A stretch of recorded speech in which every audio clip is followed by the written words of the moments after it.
Welcome back to another Book Talk with Tracy.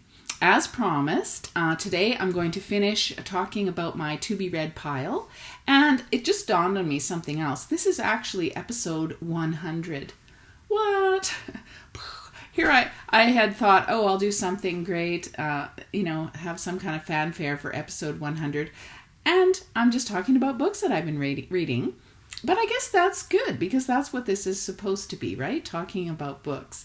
So I do welcome you. Last time I was mentioning that, like many of you, I get a really big pile of books that I plan to read.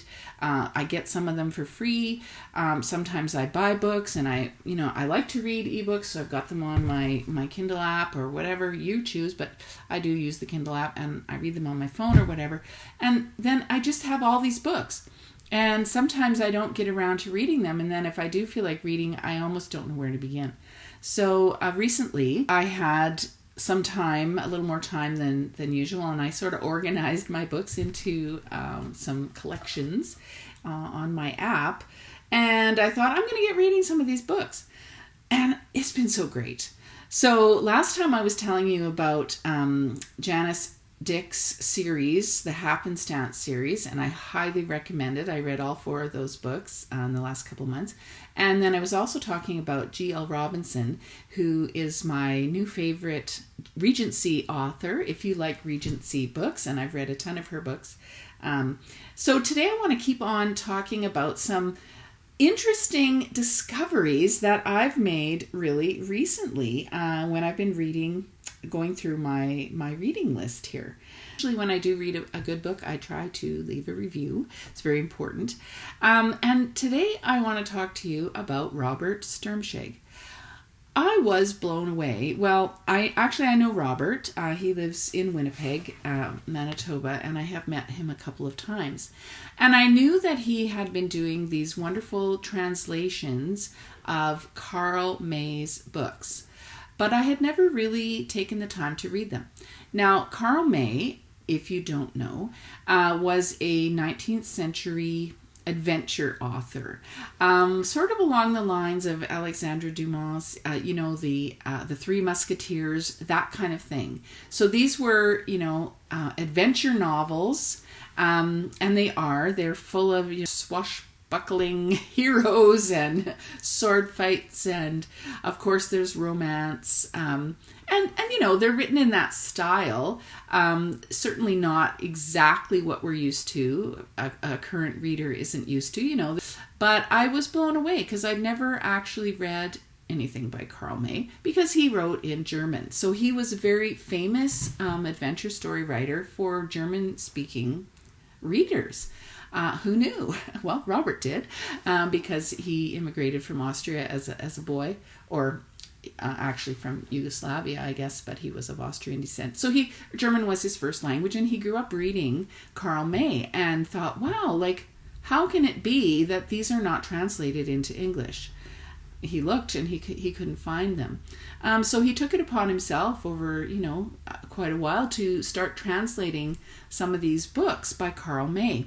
And so I had talked to Robert about it, and I even started reading one of the books once. But like I say, I almost got overwhelmed with some of the long details, and I couldn't quite remember who was who, and I didn't read it. I read a little bit here, and then a couple weeks later try and read it again, and I kind of forgot what was happening. But I thought, I'm going to give these another shot. Oh, I'm so glad I did. And once again, I discovered that it's really important when you're reading a series to read them in the correct order.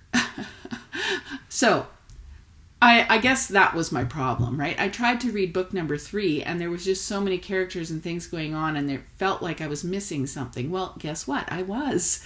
Duh. So I read book number 1 of, Robert has translated 4 books. They're all from, called the Hussar's Love series. And this one was called The Prussian Lieutenant.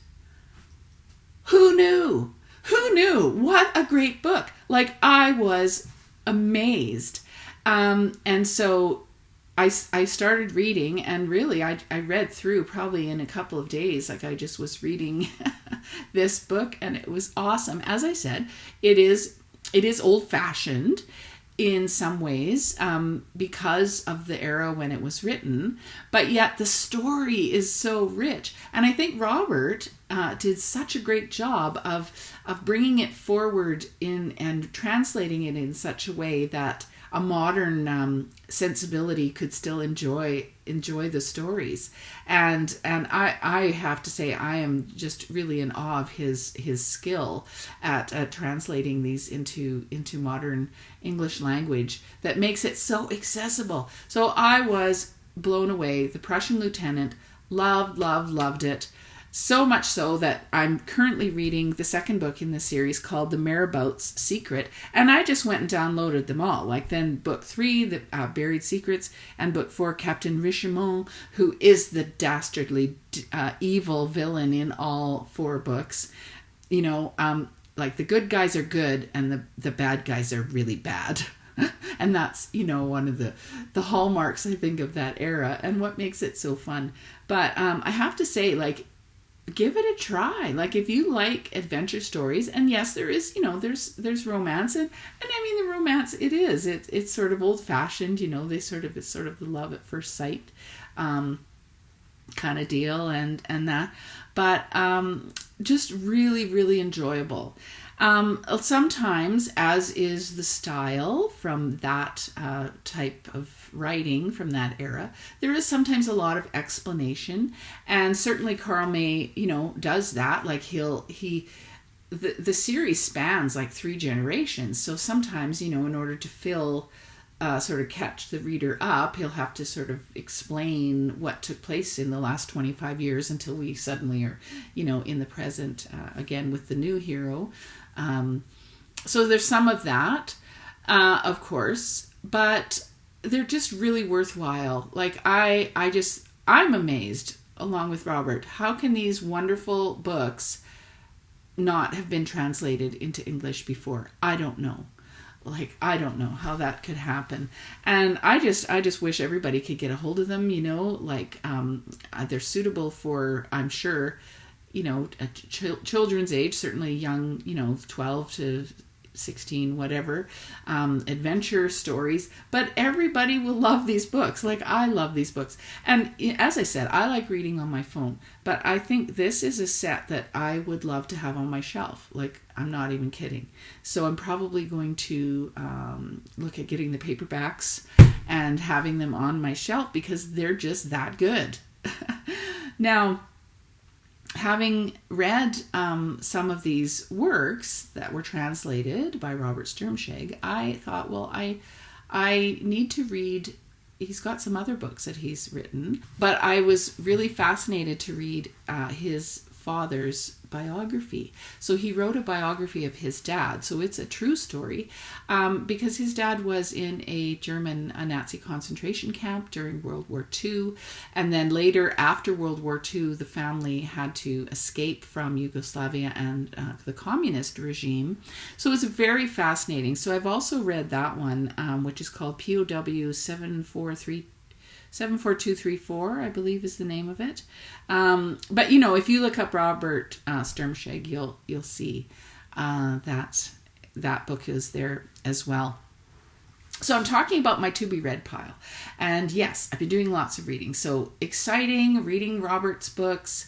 And I mentioned, you know, other series that I had been reading. So I still got some books to read. I have lots more on the list, as I said, which I can't mention every single one. But, you know, reading is very inspiring. Sometimes it's easy to get sort of sidetracked and just watch Netflix.